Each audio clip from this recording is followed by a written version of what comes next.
Hello, today I'm going to pick a couple of stalks of rhubarb because I'm going to be making my peach and rhubarb upside down cake. I'll show you that once it's made, but I thought I'd just show you the rhubarb. This rhubarb's been here for a very long time. There are lots of stems, but I'm looking for some nice red ones.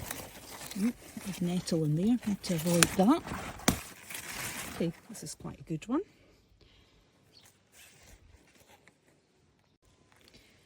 Rhubarb is really easy to grow once you get it established, especially if you live in Scotland where it's wet and relatively cool. It does like to be fed, but apart from that, it just comes up and then I pick it. Okay, so I'll update you on the peach and rhubarb upside down cake as soon as I have made it.